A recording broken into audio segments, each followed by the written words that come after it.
Hello, this is Kyle from CSJ Props, and the following video will serve as your user manual for your new lightsaber. First of all, I'll show you that the end of your lightsaber, when it doesn't have the blade attached, has a plug that goes in it, and that's meant as a safety feature so that the super bright LEDs that are in there can't actually hurt your eyes. Please try to keep that in when not using the blade, as it will keep anyone that grabs the saber and looks down the end from doing any damage. In order to remove that, there's an Allen key you just put here and you loosen the screw slightly and that plug will slide out. That's also how you install your blade, is to loosen that screw, slide the plug out, slide the blade in, and then tighten the screw again. Now, the next thing I'll show you is that the rear grip is removable. And this is how you turn on the saber initially so that it can be used. When you slide the grip off, you'll see your circuit board is here, and on the back side, you see this little plug. If you remove this plug, the saber will power up.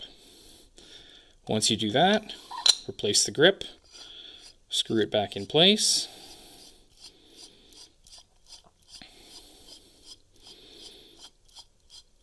Attach your blade, if you haven't already, and you're now ready to use it. There are two buttons on the top of the saber.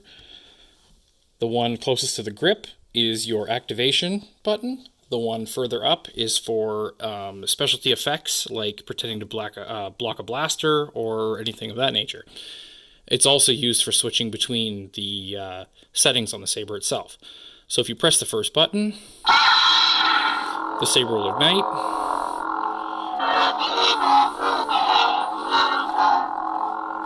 If you press the second button, you'll see that it flashes different colors, makes the blaster block effect sound, and then if you press and hold, it will do what we call a lock-up effect, which is meant for when your two lightsaber blades are pressed against each other to give the movie realistic effect. Now if you press and hold the first button, it'll turn off your saber.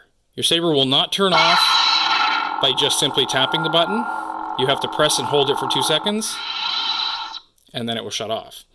When the blade is in the off position, if you press the auxiliary button here, it will play the sound effect of whichever sound file you're currently on. If you press it a second time while the first sound is playing, you'll skip to the next one. Now you'll find if I press the ignite button again, it comes up a different color. It also has different sound effects.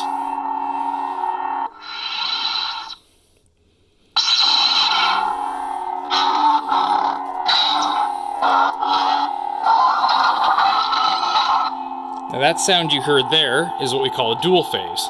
If you take the saber and give it a quick twist of your wrist, which is hard to do in front of the camera here, you'll hear it play that sound and the color will change. When you twist it again, the color will change back to what it was previously, and it also gives a different hum sound effect. This can be found on some of the color settings, but not on all of them. You may have to test out which ones have it and which ones don't. I think I turned it on for all of them, but I could be mistaken. There are, I believe, 12 currently set up on here. Essence, Episode 1. So if we skip to the next one, you get a different color.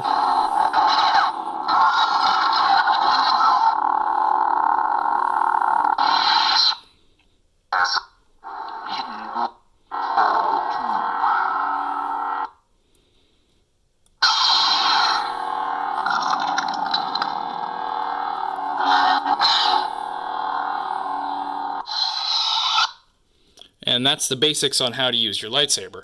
Now, when you are done with it, as I said before, you would either leave the blade attached to it, which you can do, or you can remove the blade and put your blade plug back in, tightening the screw back up to hold the blade plug in place.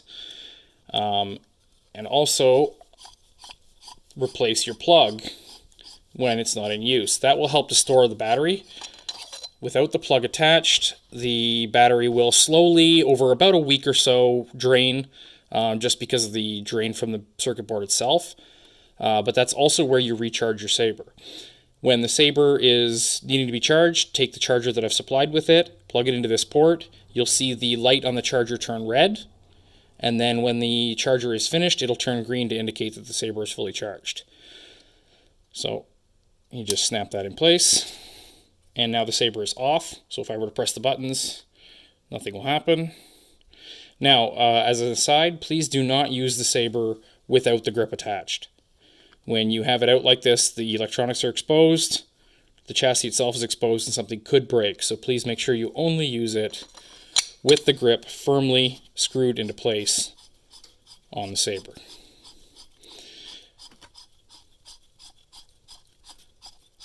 And put this back in,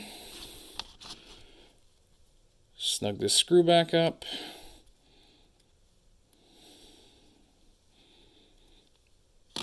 and your Saber is ready to go. Now, try not to over-tighten the screw in here to hold the blade. You can tighten it pretty snug, and you do want to make sure you get it tight enough that the blade itself doesn't wobble or isn't going to slide out. But try not to over-tighten it, as you could damage the threads on the screw. But generally speaking, that's not too much of a concern. Anyway, I hope you enjoy your Saber. If you have any questions or concerns, feel free to reach out to me via my website at www.csjprops.com, and happy sabering.